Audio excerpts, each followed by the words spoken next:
episode of Turn Left. I am your host, Indiana's own Dana Black, coming to you live. Yes, all the way live from Black Bro Studios, where we talk about Indiana politics from the left side of things.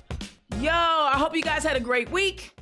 I'll be glad when spring really shows up. I'm tired of being cold. The rain is killing me. But I gotta tell you, I got a little inspiration last night.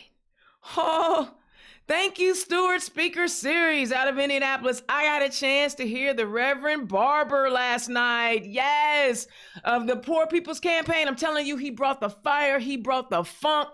He is my spirit minister. I don't have a minister at the moment, but if I had one, I'd want him to be it. He is a call and response Southern minister. Love it, love it, love it, love it, love it. He brought the funk, and he talked about, listen, we all got to work together some kind of way if we really want to end this poverty thing, and it's all tied up into policies. And he went after some Dems. He went after some repubs. But basically he said, look, if we have enough money to fight wars, we got enough money to take care of our low wage and struggling individuals out here in America. And we could do better. And I'm telling you what, he talked about, don't talk about you being a Christian and you don't want to help the least of these. Come on. I'm telling you, it was amazing. It was a good time. And of course, you know, one of my heroes was on the stage. You know, I had to take an opportunity to ask a question. You know what I'm saying? You know, I did. But I asked about sustainability and how do you keep a movement like that going? Because, you know, I'm always working on a movement here in Indiana, and I'm always trying to figure out a way to get you guys started. All right, let's get to my rant today. Alexandra Appleton of Chalkbeat reports, Indiana plans to channel up to $15 million in federal emergency funds directly to parents to pay for tutoring for students who are struggling with reading and math. Dubbed Enrichment Scholarship, the voucher-like program, and I hate that word, y'all know I do, will provide each student who qualifies through their scoring on state tests a $500 grant toward tutoring. The Indiana Department of Education is still developing the details of who will qualify and how parents will access the money, and there's no date yet for the rollout, okay? Now, listen, I'm gonna be real honest with you.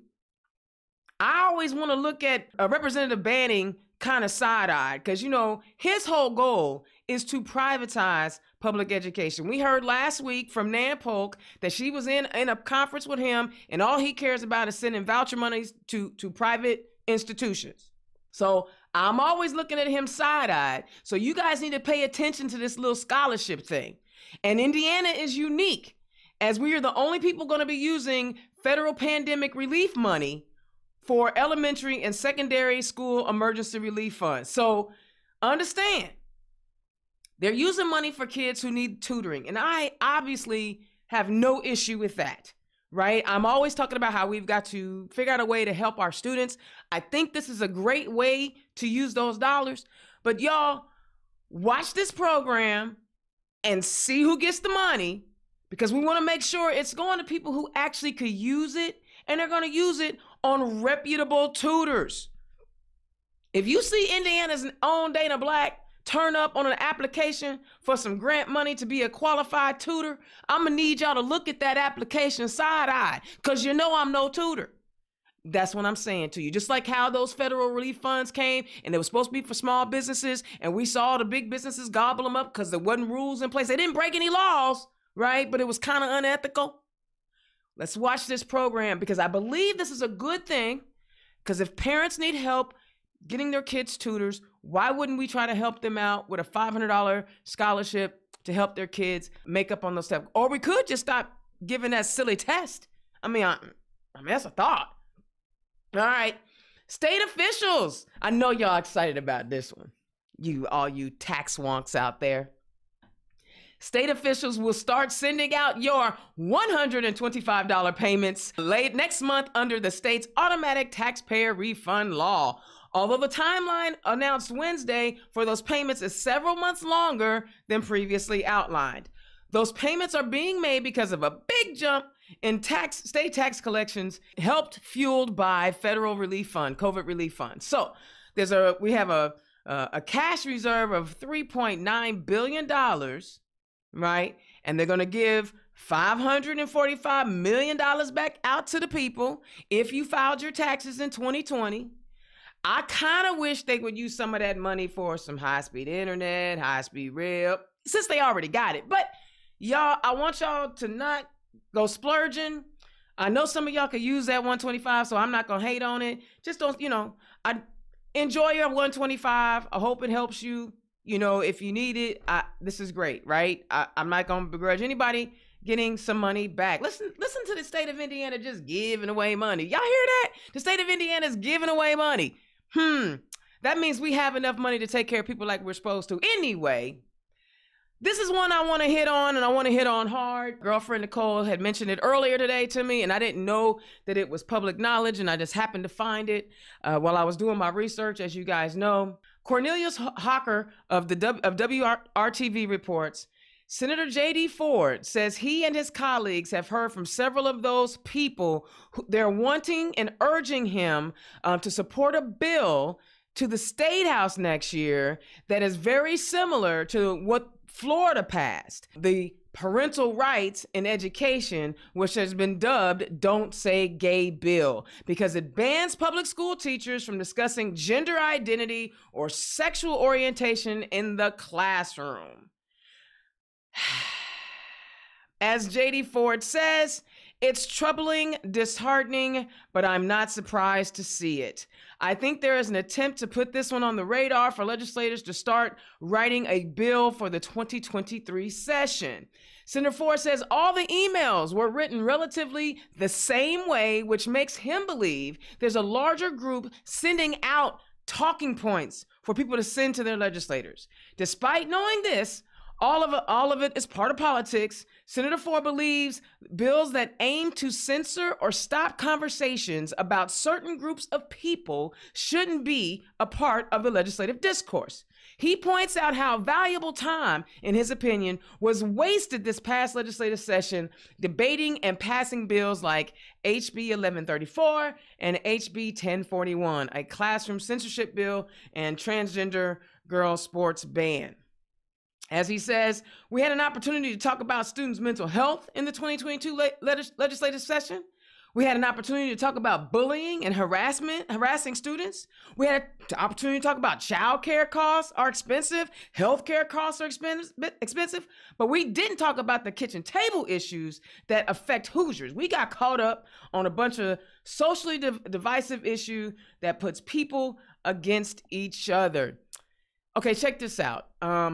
I have a real hard time with this Florida bill, and I'm going to interview some of my colleagues on Turn Left from Florida in the coming weeks, so look for those. But here's the deal. I exist, and if I am in a committed relationship and we have a child, and my child is in the classroom, and they're talking about parents, and someone says, I have a mommy and a daddy, and someone else says, I have a mommy and a mommy, or they have a daddy and a daddy, are you going to shut those kids down? Are you going to make them feel like their families have no value and no worth? That's that child's family. So once you start erasing people, you don't realize the harm that you're causing to that child, because now you have just sent that child home, making that child believe that there is something wrong with his family or her family or their family. I honestly think we're not going back in the closet. I want y'all to understand this. We're not going anywhere. We're going to stand firm and we're going to stand strong. And we will be loud and we will never be disrespectful. I ain't got to throw nothing at you. I ain't got to curse you out. I just merely need to exist unapologetically. And I will be here and I will be a voice. And for those of you who are not comfortable because you may live in a community where you can't be as loud and proud as I am, don't worry, I got you. I talk enough for at least 10 people, at least. They're coming for our families. Families who pay taxes, mind you. Families that contribute to our economy, mind you. Families that contribute to our communities, mind you. They want to marginalize even more the LGBTQ plus community. And it's not people from Indiana that's making up this stuff is somebody from the outside, just like the dude from the magician from California that moved to Hamilton County to rev up everybody about CRT. Remember that dude? Where's he at? Huh? I ain't heard from him. Never did see his family. They swear he had here in Indiana. But that's his business. He ain't got to share that. Right? But they bring these people in from the outside because they know what it takes to stir up people. White rage is real. Piss off a bunch of white people, they'll do a whole bunch of nasty stuff. You don't believe me? Go look at the history books. I'm not attacking white people. I'm just saying white rage is real. And that's what they're doing. They're getting y'all all riled up. Christians too. Don't get the evangelicals all riled up. But you don't want to feed the hungry. You don't want to take care of the homeless. You don't want to make sure our kids have a quality education and teachers are paid. You want to attack gay people. We ain't going nowhere. We're here. JD Ford, y'all make sure y'all support my dude. You see, he's the only one that's been on the show every week.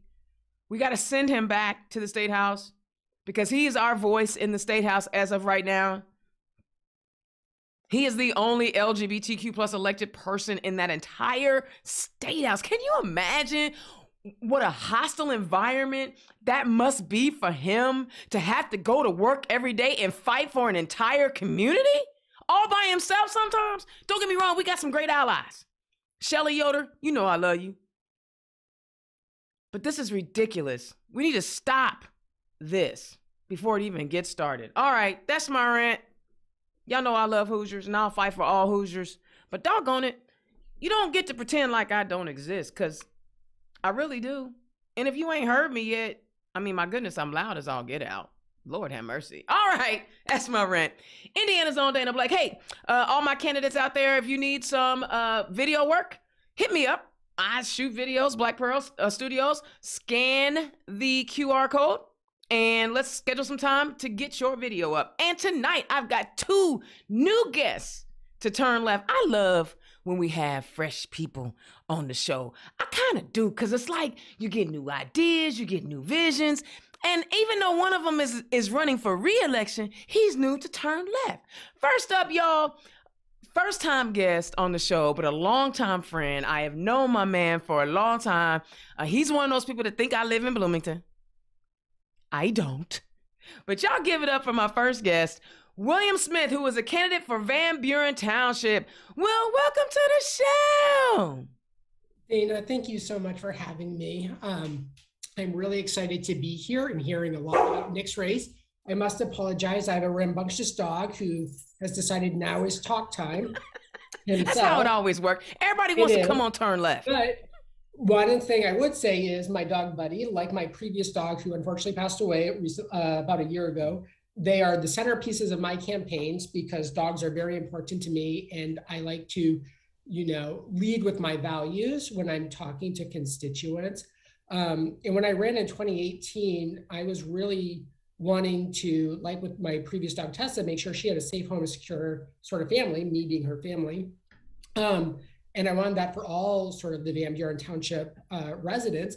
And so I really worked hard and I collaborated with my Republican colleagues because I'm the only Democrat on my township board. And the trustee is a Republican as well. And we worked together and we got ourselves more and better paid firefighters. We now have greater, I led an effort to revise our township assistance guidelines. We have increased income eligibility thresholds now. And if wait, you just dove right on in. Hold on. Hold that. Oh, sorry. Hold that. No, you know what? I love it because you're excited about accomplishments and there's nothing wrong with that. But I want to make sure that I get both the guests in because, someone's going to look at that handsome fella and go, well, who's the brother up there? Y'all, my second guest, apparently this is a District 9 party. I think that some of the other districts are going to get a little jealous. Adam Dickey got me over here. No, he didn't. He didn't do it. Adam Dickey's doing an amazing job down there. My next guest, running in State Senate District 45, Nick Marshall. Nick, welcome to the show. Thank you for having me. It's a pleasure being on here tonight. But where do you want me to start? You give me the question, let's go. All right, so check it out. So first up, Will, tell the people who you are and where you come from. Excellent. I'm Will Smith. As Dana said, I'm running for re-election to the Van Buren Township Board. I also have a day job as an Associate Director of Academic Advising at IU Bloomington. I have lived in Indiana since 2004. 1 year of that was in Fort Wayne. The rest has been down in Bloomington. My maternal family comes from New England and my paternal family comes from Wisconsin. What else would be helpful, Dana? It seems like you like seafood and cheese. Seafood and cheese. They are both delicious. I mean, my goodness, that sounds amazing. Nick, tell the people who you are and where you come from. Well, mine's a long story, but I'll do the Cliff Notes version of everything. Well, of course, my name is Nick Marshall. I'm running for state senate for District 45. It is a new drawing district. It's now all of Clark and a little bit of New Albany, which is in Floyd County, as you can see behind me. A little bit about me. Since I was an infant, I was in the foster care system due to my mom being with alcoholism, dealing with alcoholism, and my father being constantly incarcerated. I was told that I was going to not amount to anything. I suffered both physical and mental abuse, but I'm the only one in my family to make it out. And that's because of the grace of the Lord. He put two fantastic foster parents in front of me. One was a farmer who put a shovel in my hand that taught me how to work on a 40-acre farm.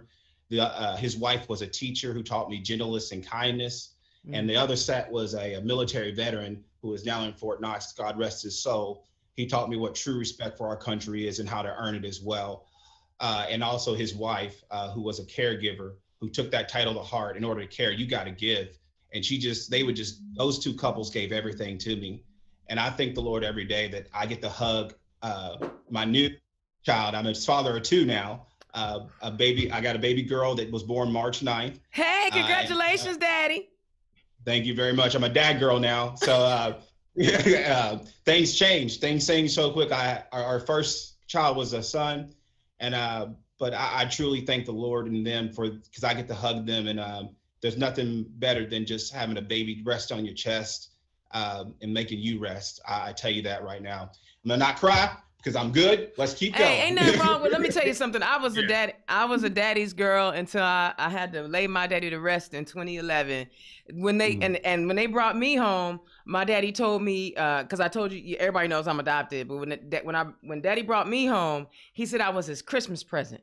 So and I was his shadow. And they said wherever Buggy went, that's where I was at. So girl dads are awesome dads, and mine was amazing. So I'm certain you will be amazing. I have some really good friends who are girl dads, and you got this. All right, guys, I got a question, and it doesn't matter. We can pinball, and if you guys hear something that you like that these candidates are talking about, I've included their Act Blue links. I'm always trying to turn these shows into fundraisers. So if you like these candidates and you want to support these candidates, you don't have to go very far. All you got to do is click on their Act Blue link, continue to listen to the show, and donate to these candidates because they do need some money. So we're going to pinball. If you guys hear something the other one says and you want to comment with it, let's just have a conversation.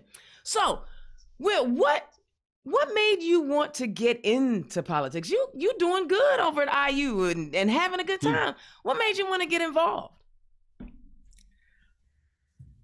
I'd been a long time follower of politics, like a lot of people, the water cooler quarterback type people, commenting, having opinions. But as time went on and sort of seeing the direction the country seemed to be going in, which was not the direction I would have imagined, say, when I was 20, I felt like it was a responsibility to get more and more engaged, and that got kicked into hyperdrive in 2017. I was not thrilled with the presidential election, let's say, of 2016, and I was very scared about what was going to happen to a whole range of people I cared deeply about. So I threw myself into activism, trying to do things like getting people engaged and trying to preserve the Affordable Care Act, for example. And I really worked a lot that year with the indivisible movements that popped up everywhere. And then I said, well, what can I do, to go carry this effort forward? And, I think local things really matter a lot. It's a lot of what happens at the local levels of government really affect people's day-to-day life, and what happens, in a way that, whatever the State Department may or may not, what your township government or your city government is doing is going to affect your daily life. Absolutely. And so I looked around and I said, well, maybe I can contribute here. And so I decided in 2018 to run for the township board. I love it. Will, what about, Nick, what about you? See, I'm sorry. I said I was going to do a Will Smith joke, but I'm certain Will has heard all the jokes. About me and how I got involved in politics, it was my wonderful wife, who we've been married for 7 years. And when we got married, she got me involved in a lot of volunteer work. And she's like, hey, come work over here. They need your help. Do this, that, and the other. And so I just kept being in a nonprofit and volunteer work. And when it ever helped somebody get out or have it be a success, I kind of moved off and said, all right, let's keep going. Let's keep working. Don't need no accolades for this. Let's keep making people be success stories. So one of the highest honors I ever got is I got to actually go to Frankfurt and speak at the foster care and adoptive award ceremony back in 2019, right before the pandemic. And so I got to speak. Of course, it was underneath Bevan, but we agreed upon this situation that we need to help our foster youth, because Kentucky used to be my old home. So we were there, and I remember looking at one of my foster parents came and watched it, and I said, I don't know what the Lord wants me to do. She goes, don't worry about it. He'll tell you what to do. Baby. He'll tell you what to do. She patted me on the belly. And that same night, I'm in dinner with my real sister, my biological sister, my biological brother. And he looked at me, he goes, Nick, I need to talk to you. And I'm like, oh, what, something happened? Do you want to talk about something in our past? He goes, no, I just need to talk to you. I said, let's sit down and have dinner and we'll do that. So then we finished our dinner and he goes, all right, I need to talk to you. I said, go ahead. What's going on? He goes, Nick, he goes, remember when you told me and us that we can't be superheroes? He said, look at you today, Nick, look at you. Up there with high level people that can make a difference. We can't do anything, as he pointed to my sister and himself, but you can do something. I need you to do something, Nick, do something. No, I'm paraphrasing what he said because he was yelling and cussing inside of the Olive Garden, and people were looking at him like he was crazy. He was passionate about it. He was passionate about it. And that's why I sat back and I let him say what he needed to say. Yeah. And in that point, my little brother kicked my butt. And it gives me chills to this day telling this story, because it was time for me to do something a little bit more. And that's what really got me into politics. My little brother kicked my butt. And so I went through this path, still volunteering. The pandemic hit, of course, still found ways to volunteer as much as I could. But I went through this path of my pastor, my community members, my wife. We went through this process for about a year, and it was time for me to step up. And that's how I got into politics. I love it.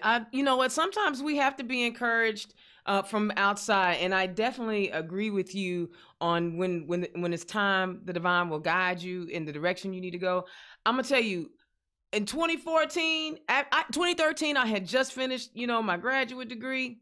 I thought I was on a path to be a CIO. I'm a business IT chick. I'm going to run an agency. I'm going to run a department. And no, I'm just a loudmouth on Facebook now, because when it's right, it's right. But there's always an issue or a thing that can trigger you, right? Like for me, it was RFRA way back in 2014. Was there ever like an issue? And I don't care who goes first, and we'll probably go with Nick first. Was there ever an issue that triggered you into action? You said you did volunteer work, but was there something that triggered that activity other than someone in your ear? I think what triggered me is going to the state house and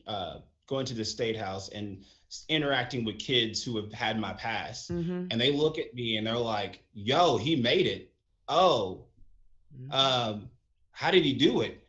And I went around talking to different kids in different schools and the group homes as well. And they just look at me like, this is different, and maybe I can do it. And I think that that insulation of able to see that hope in their eyes kept me going in that nonprofit work. And that's where I knew I needed to kind of stay at the time to learn how to get and advocate for people. But when I went up to the State House and advocated with those kids, there were politicians that listened and wanted to do the work, and there was politicians just sitting there nodding and just doing that. And I didn't like that. I didn't like that. You should be able to authentically talk to these kids or talk to these adults and let them know that you hear them and that you're going to do something about it. Absolutely. And that's where I saw too, going up, doing when 1134 came up, went up to the to Indianapolis. That's a different animal than Frankfurt. I stepped back and I was like, what is going on here? Because this is different than what I've seen in the past.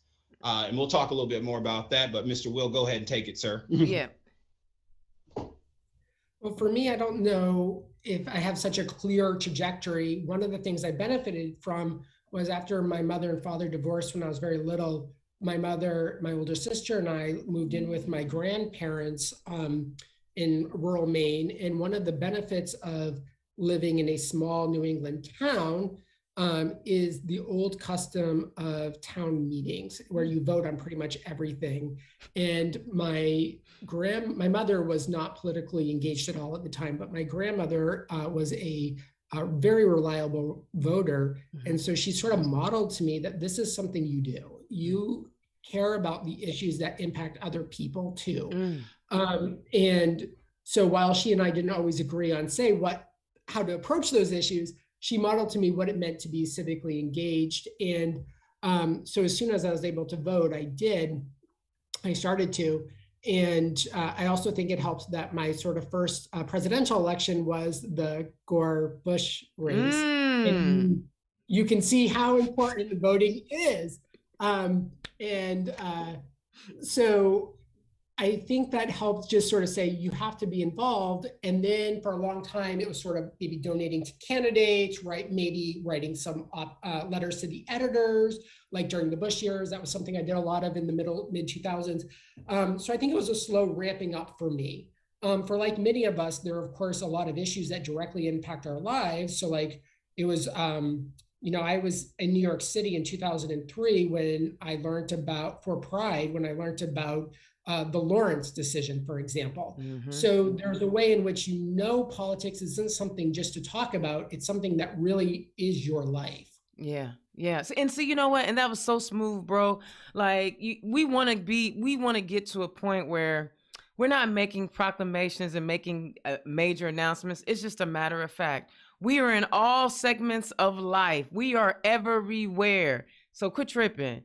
And, when I think about all of the issues that we should be talking about in the State House and how some of the clown issues keep coming up, people are struggling, right? We see, inflation is real, and it's happened for multiple reasons. It's not one person's fault that inflation has happened. It's not, you talk, first of all, the pandemic is the thing that started it all, right? So let's just start there. The pandemic is the thing. And then we had to send the stimulus checks so people wouldn't be homeless. And then you got the fool fighting, wanting to invade and do the Russian aggression and all that other stuff. There are multiple things that have compounded this. And when we need to be focusing on people who are struggling, and that's what we need to have out of our state houses and in our township boards. And honestly, that's what the trustee is supposed to work on. I know that's what the trustee does. The trustee is supposed to help those that are struggling.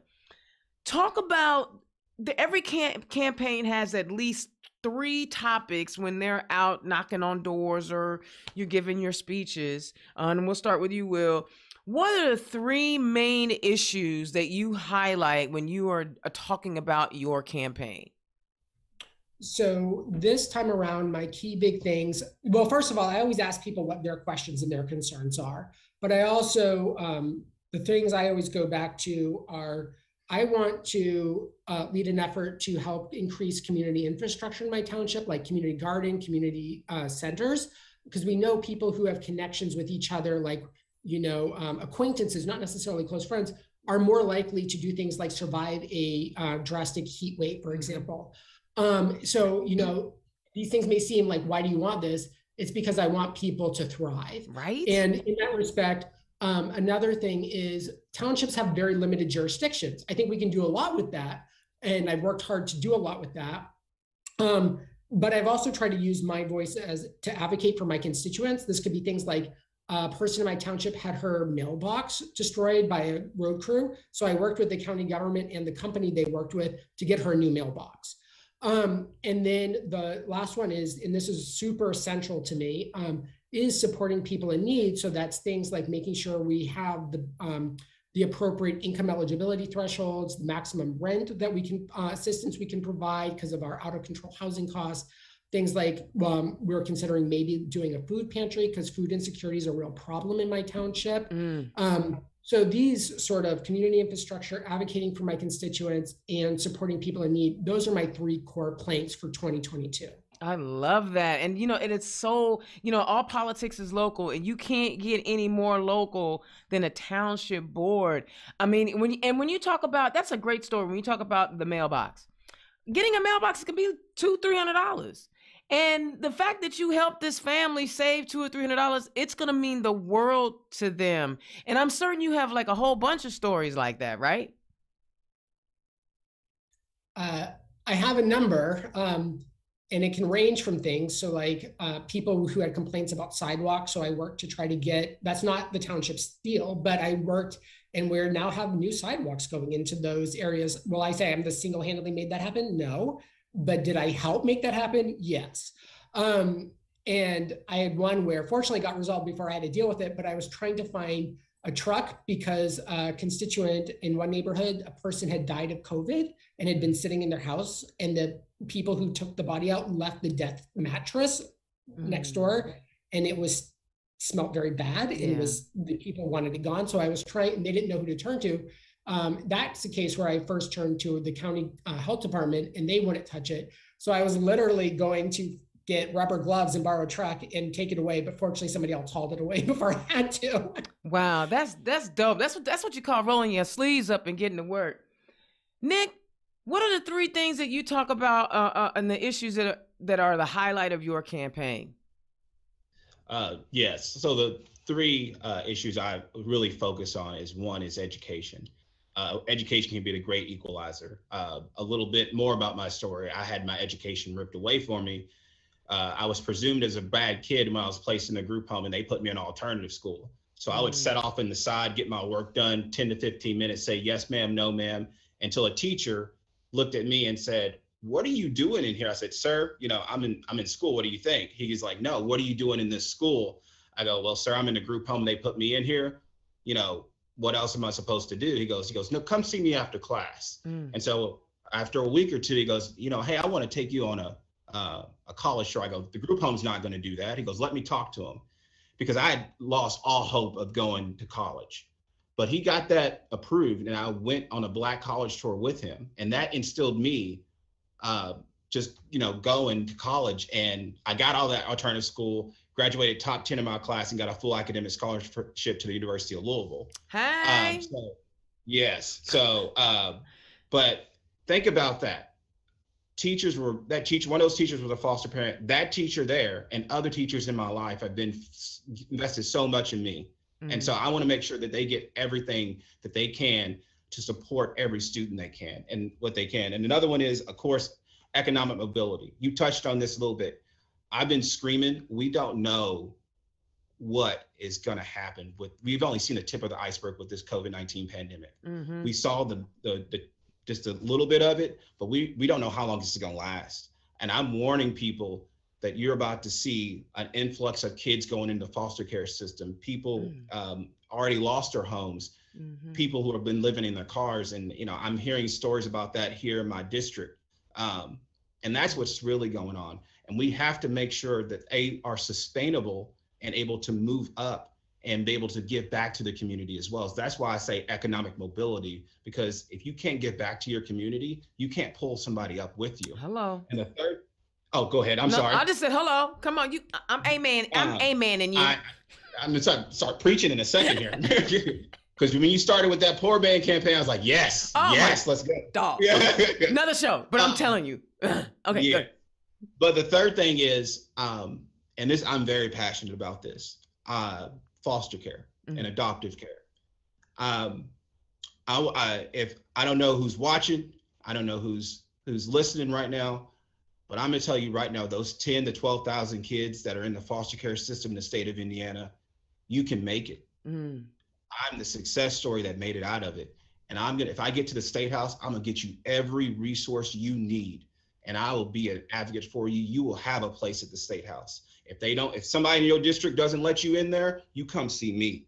You come see me, and I'm gonna give you that. I'm gonna give you that voice to the table, and bring a friend if you have to too. So I'm gonna be a champion for foster care and kids and what they need. But those are the three things I truly take to heart, and I champion, and that's what I'm going to be about when I get up there too. I hope. Have you had a chance to meet Senator Needzkowski out of South Bend? I have not. I've had a couple trips to Indianapolis, but they've been very busy. Let me say that. They've been very busy, but I look forward to having discussions, and I'm about to have one with a couple over the Sherman Minton dinner tonight, hopefully. Okay. Well, if you ever get a chance to meet Senator Needzkowski, I mean, he champions foster care in the same way. I know he could use an ally and support over in the House. But I think it's interesting that you brought up, how children are put in a track that may or may not be best for that child's, development. Maybe they're talkative like me, right? I was a talkative kid, so they put me in these alternative classes, not realizing this talking thing is a gift and a skill. You know what I'm saying?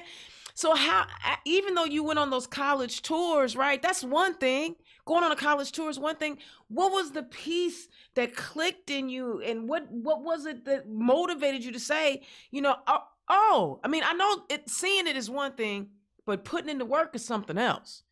What was it that made you want to put that work in? Even, because I imagine if you were like me, I can't speak for you, but for someone like me, I had low self-esteem because, I wasn't as intelligent as the rest of my classmates, right? I wasn't getting the same grades, or I wasn't in the same classes. How did you overcome that? So I survived. Let me say that. I'm gonna be honest. In education, and I used it to not get abused or neglected. It stopped some of the beatings, and that's for real. And so that's what I did. And so if I harnessed this thing and I took full advantage of it, and that's the way I found a way out.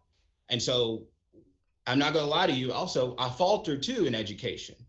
But it took people along the way saying, yo, you need to finish, you need to go do this. And like I said, and my wife was one of those as well. And I remember sitting down, we were dating, she goes, what's your plan? I go, get done with school in 3 years. She goes, I'm gonna need you to speed that up. And you know what? I got done in 1.5 years, and I graduated from a university. But that's the thing too. Along the way, people kept telling me, stay the course. And I'm biologically one of 5, and I'm the only one to make it out. My older brother was murdered over 10 years ago. My sister, she's been incarcerated, but she's doing good. And my youngest brother to me took the rap from my youngest brother. He has a felony, gets him, but my youngest brother is now incarcerated in Vandenberg County Jail. So you look at that. Why did one of 5 on us make out of it? Why couldn't it be 2? Why couldn't it be 3? How come it be all 5 of us? Right, exactly. Yeah, but that's the thing too. And so that's the thing too. How do we set up these things for kids to be successful, no matter what your color is? Yeah. Even though a black child does jump through more hoops than a white child, we have to realize that I have to get those resources to those children. That way that black child doesn't have to run through 2 or 3 more hoops than that white child. He can only have to run through 1 or 2. You see what I'm saying? Yeah. But I really harnessed the education because I knew it was a way to stop the abuse and neglect. So you touched on something, and this is kind of deviating a little bit, but I'm gonna guess that all 3 of us have experienced some of this at one point in time, and it was something that Senator Ford mentioned in his statement to WRTV, and that is we could talk about how we can improve, kids being bullied and being harassed, and taking care of their mental health. Nick, you just shared your story of what it was like for you going to school. Will, if you have that story, you know, and you're comfortable with sharing that, do you want to share that? Yeah, for me, one of my challenges when I was little is I have learning disabilities. Um, and I got lucky in the sense that that rural Maine town I was talking about, while it was fairly on the conservative side, one of the things they did believe in was education, and they were willing to put money behind it. And they were willing to invest in special education. And so I got, and this is, I think this is sort of what Nick was talking about. You get people, right? Programs aren't just money and numbers, right? They're people. I had Mrs. Vernell and Mrs. Driscoll. And one of the things that I got lucky and that really worked for me is I got them for years. So I had a sense of continuity and consistency, right? Third grade, fourth grade, fifth grade, sixth grade, seventh grade, eighth grade, because we elementary and middle school were all one in this town. And then high school was different. And I went from being one of the lowest, if not the lowest academic performer in my class, because we were at the same people, right? To being one of the top. And wow. It was that slow turnaround. And when I think about sort of, you know, things that are going to set children up for success, one of the important things is housing, right? I was in a handmade, sort of my grandparents and my mom and my uncles built by hand this ramshackle house by a swamp in Maine. It was moldy, right? Damp, but it got the job done, right? But it wasn't ideal in terms of sort of health conditions. And when I read Desmond, why can't I think of his last name? Maybe Desmond's the last name, but Jared Desmond's Evicted, one of the things that really struck me was what happens when somebody's forced to live in low quality housing, right? It takes a real physical, emotional toll on people that then makes it harder to do well in school, which makes it harder to do well in work, right? All these things just start building on each other. So we have to make sure we get the foundations right. Yes. We have to make sure. So one of the things that I was very disappointed about in the last General Assembly was the state Senate passed, this is a small thing, but meaningful, an enhancement bill that would have sort of been an add-on to the federal 4% low-income housing tax credit, trying to get more affordable housing to more people in the state. And we desperately need it. It died in the state house. I don't even think it got a hearing in committee. So these are things we could do, right? There are meaningful, directed, long-term tax changes we could do to make things better so fewer people have to live in substandard housing so that they can do better at school, get better jobs, and have a success story. Absolutely. And the other thing that it ties to in being successful in school, and we already know those with a higher education have better health outcomes, things like that. But the other thing is it's better for the state. I mean, why do we have to hear about Intel going to Ohio because we don't have enough college-ready, college-educated people to staff Intel? Or a staple in Indiana, Eli Lilly's, built their new facility outside of Indiana because they didn't have enough people to staff it. This is an Indiana icon, Eli Lilly, and they went outside of Indiana.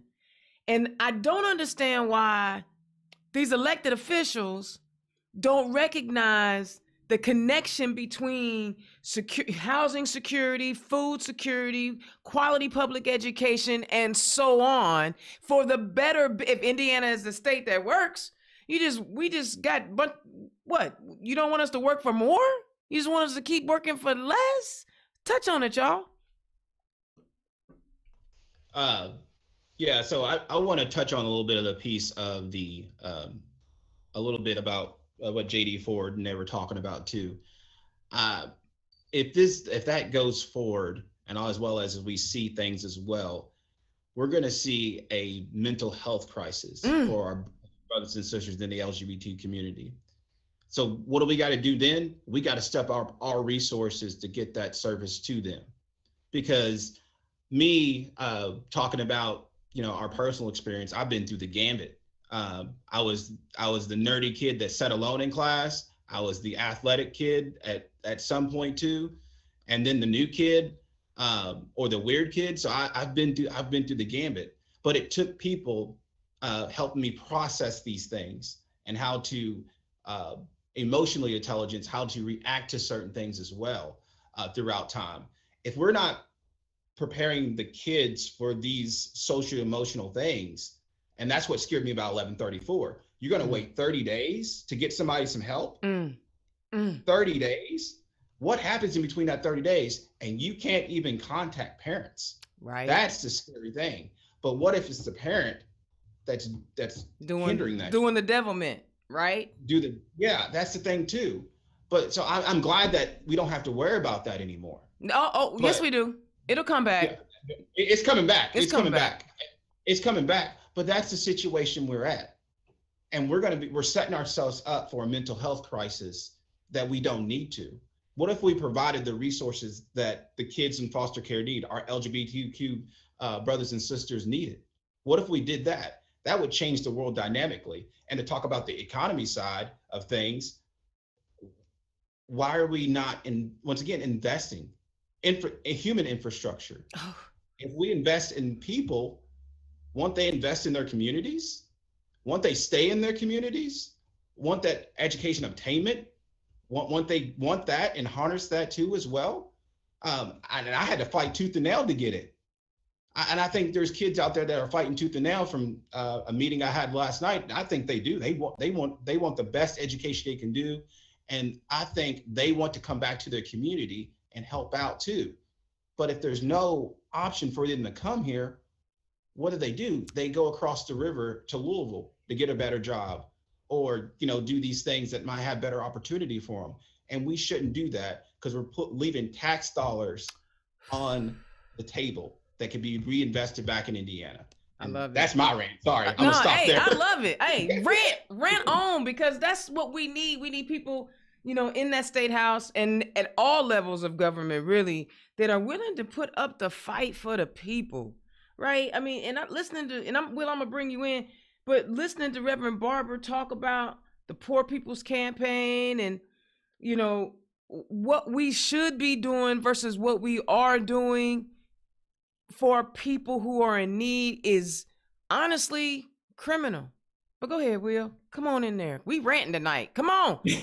That's okay. And for those who haven't, I would recommend Reverend Barber's The Third Reconstruction. It's a very good book, very readable. And some of the things both of you just said made me think about, I really think township government, we have over 1,000 townships in the state of Indiana, and most people are not even aware that they're in one. It's a quiet form of government, but it's really, I think, a very vital form of local government that I think people should be invested in. As you said earlier, Dana, it's a place with the trustees work, with the township assistants, it's a real place to try to help correct a situation that might otherwise just sort of spiral out of control, with rent assistance, food, right? Medicine. People who can't afford it and need insulin, the state of Indiana requires the township to give them, to make sure they can get their insulin, right? Yeah. We all know the spiraling cost of insulin, which is based on corporate greed. Oh, definitely. Absolutely. So there's a lot of things township government can do. So one of my things I was excited to be on here is just like, you're not sure where to help with your townships, get involved if you want to run for something. And, I'm very lucky. I've been able to develop a very collaborative and productive working relationship with my 3 Republican counterparts on the board and the trustee. And we've increased our assistance to sort of collaborate the nonprofits we work with by over 50%. We've improved our rental assistance guidelines. We now have a better handling of outstanding utility bills, all of which is really essential, especially in a moment in the pandemic where people have greater than ever food need, when they didn't have the means to pay for their electricity bills, for example. I think township government is a real good way to help some of the most vulnerable people in our communities. I love it. And I love that you two are— Can I say something on that real quick? Absolutely.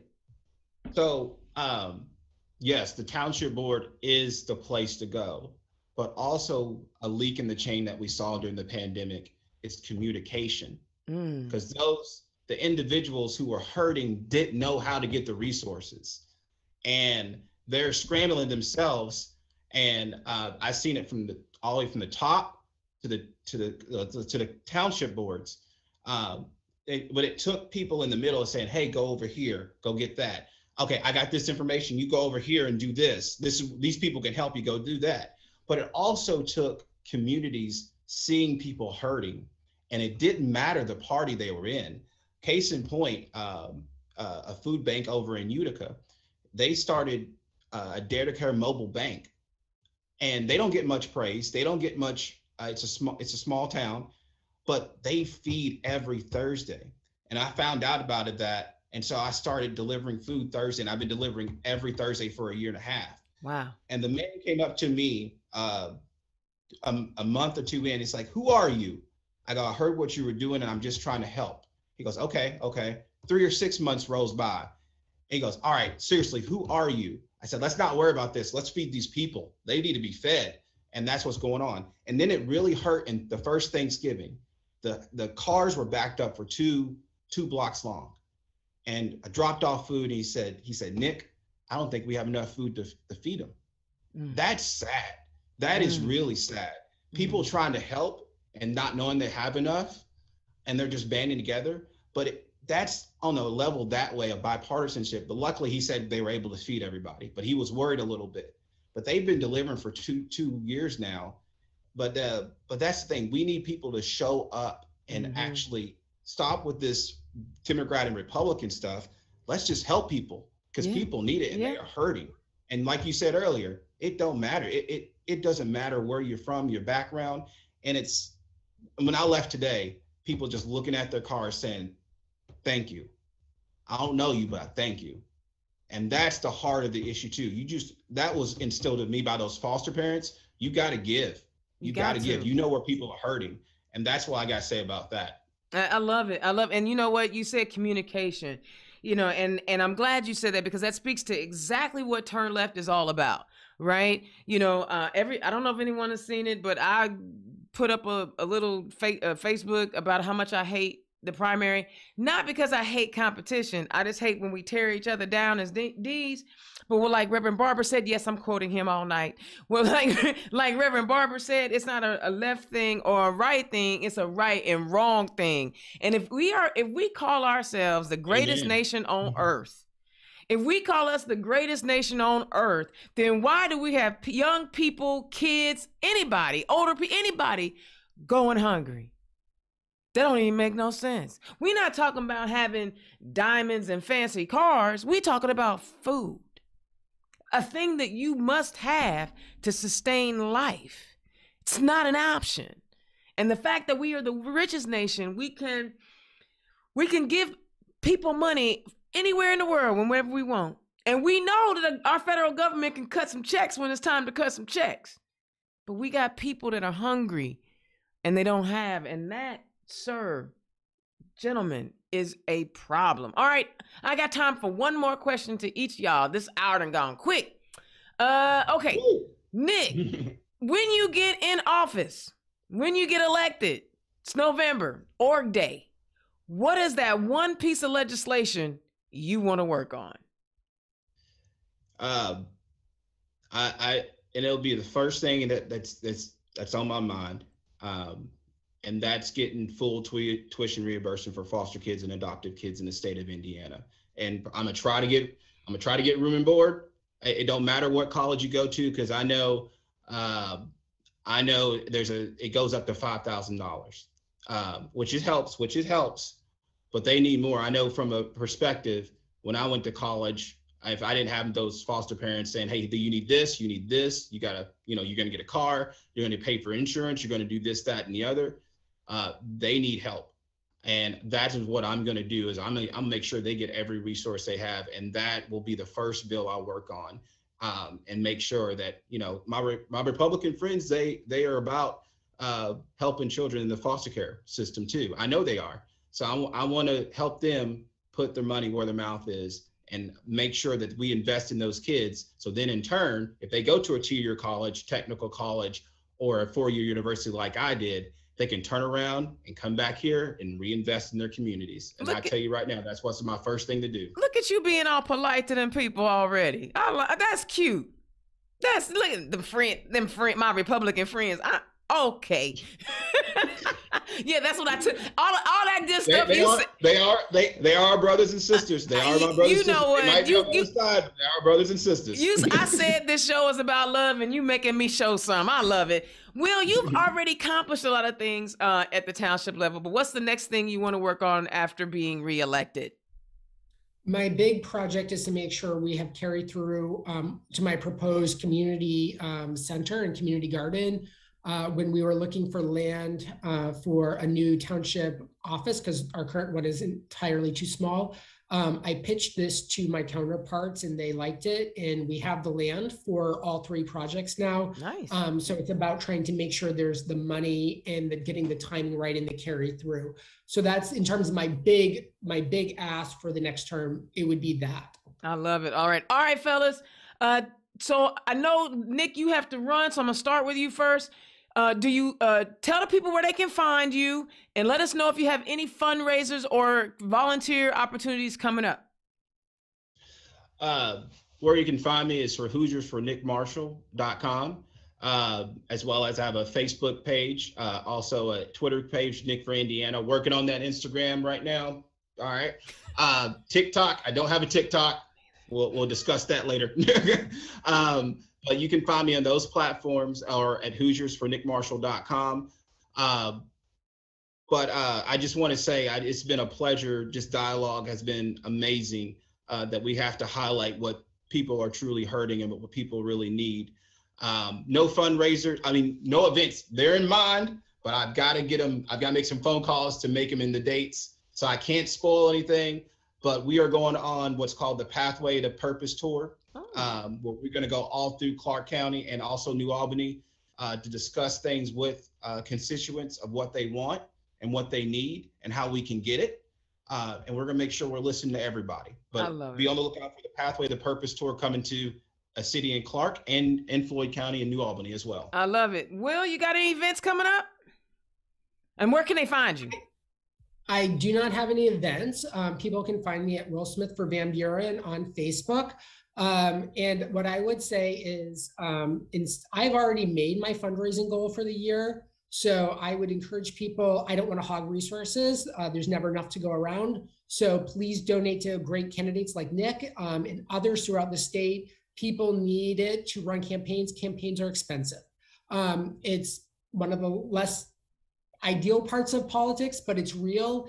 And to be successful, you need to be able to communicate with voters. That means mailers, that means walk cards, that means yard signs. So please support people like Nick. Oh my God, you're gonna make me cry. Cause see, that's that Democratic love right there. I told y'all, Indiana's Own Dana Black term. It's all about love on this here show. You know, it's about talking about the humanity of people and why we are in this policy making business. Yes. This is why this is representative government, this citizen government, this grand experiment. I am so excited about you two. You guys got me all hyped up and everything. Tell Adam Dickey I'm gonna need him to share the love with some of the other districts. He got all the good candidates down in the 9th district. Yep, that's a challenge. That's a challenge to all the other ones. That's a challenge. I'm throwing down the gauntlet. I'm throwing it down. No, I can't say that because District 7 is packed. But y'all, thank you so much for taking time out of your busy schedules to come and holler at me on Turn Left. It's all about sharing information to our listeners about who our candidates are. We know that the Indianapolis Star is not going to write about us unless we're doing something out of the norm. If you're just a good old hardworking candidate, they're not trying to talk to you Democrats. They only want you when you causing this controversy or a little something else going on. They don't want to talk to the hardworking people that are really trying to do good stuff. Because if you actually hear from these folks in the Indianapolis Star, if the Indianapolis Star were to highlight a Nick Marshall or Will Smith or any of the other wonderful Democrats I've had on this show, then Republicans and people who vote Republican would hear them. That's why we do this show. We want to make sure that we always have a place to talk about who we are as Democrats and what we stand for and why why we are in the fight and we cannot ever give up. Y'all, Indiana's own Dana Black, thank you so much for tuning in tonight. Nick, go have a good time at the party. I'll holler at you next time. But in the meantime, y'all stay safe and enjoy your weekend. I'll holler at y'all next week. Peace. Turn Left is the property of Black Pearl IT Solutions. Executive producer, Indiana's own Dana Black. Music by www.bensound.com.